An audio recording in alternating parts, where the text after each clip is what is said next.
Menyapa Anda kembali dalam program Bible Everyday. Hari ini saya mengajak Anda belajar di 2 Tawarikh pasal yang ke-6.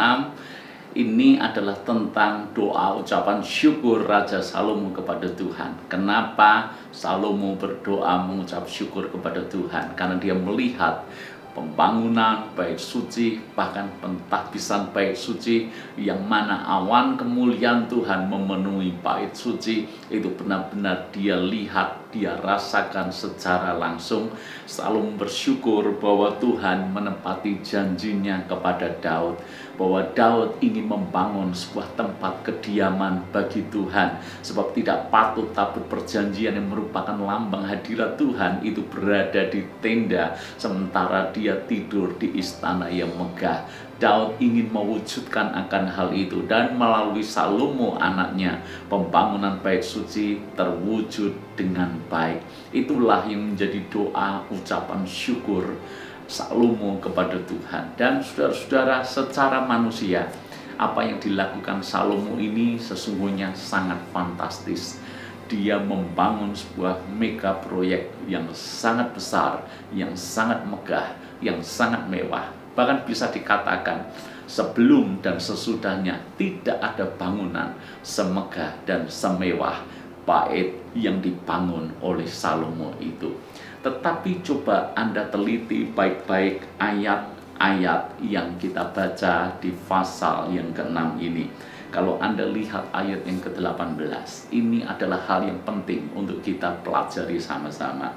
Di dalam doanya, ayat yang ke-18, Salomo berkata seperti ini, "Tetapi benarkah Allah hendak diam bersama dengan manusia di atas bumi?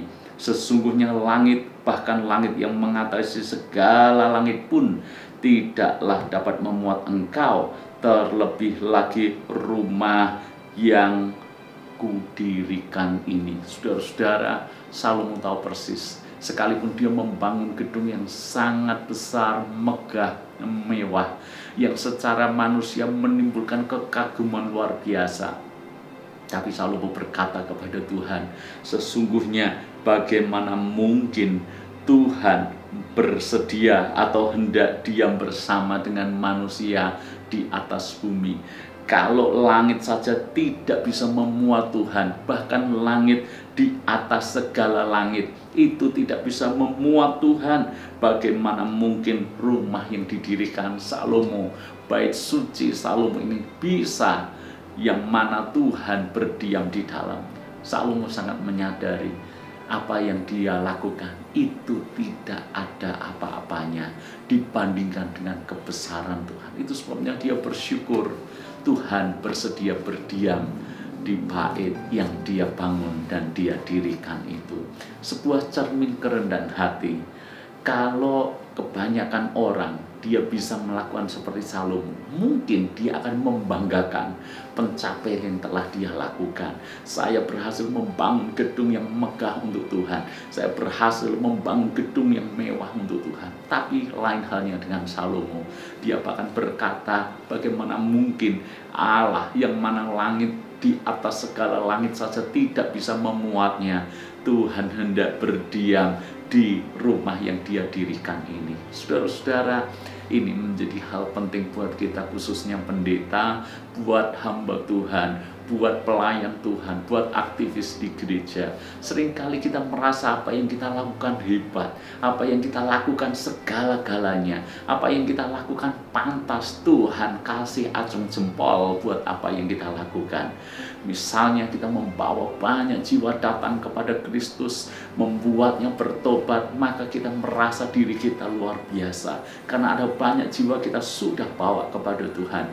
Padahal kita tahu, kalaupun ada jiwa yang datang kepada Tuhan melalui kita, itu bukan karena kita hebat, tapi Tuhan hanya pakai kita.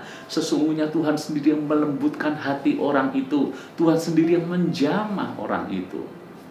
Buat kita, seorang worship leader misalnya, pemimpin pujian di gereja, kita bisa membawa umat Tuhan menyanyi, menyembah, bersukacita, merasakan hadirat Tuhan.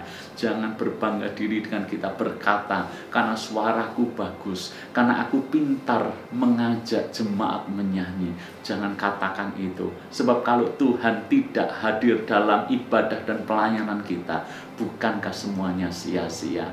Demikian juga ini mengingatkan kepada saya, tidak boleh saya bermegah ketika saya berkhotbah misalnya, dan orang terberkati dengan khotbah saya. Seringkali saya terima banyak pesan yang masuk bahwa mereka sangat terberkati dengan apa yang saya sampaikan. Tidaklah boleh saya berkata, karena saya mempersiapkan dengan bagus, karena saya belajar dengan bagus, karena saya menyampaikan dengan bagus. Saya mesti harus selalu ingat, Tuhan pakai hidup saya semata-mata semuanya karena Tuhan. Kalau Tuhan tidak menyertai pelayanan saya, sia-sia juga semuanya. Saya rasa hal ini juga berlaku dalam keseharian kita. Buat Anda yang hari ini diberkati Tuhan luar biasa, ingatlah, bukan karena kuat dan gagahmu, bukan karena tanganmu, bukan karena hikmatmu, maka engkau diberkati Tuhan. Kita selalu ingat semuanya karena anugerah Tuhan semata. Kalau kita punya pencapaian-pencapaian tertentu, percayalah itu juga karena Tuhan semata. Belajar dari Salomo yang sangat rendah hati. Dia sangat menyadari sehebat apapun dia membangun gedung bait suci untuk Tuhan, itu tidak bisa memuat Allah yang maha besar itu, Raja di atas segala raja itu. Saya rasa hal ini membuat kita selalu rendah hati di hadapan Tuhan. Ingat, tanpa Tuhan kita bukan siapa-siapa. Tanpa Tuhan kita tidak bisa berbuat apa-apa. Tuhan berkati.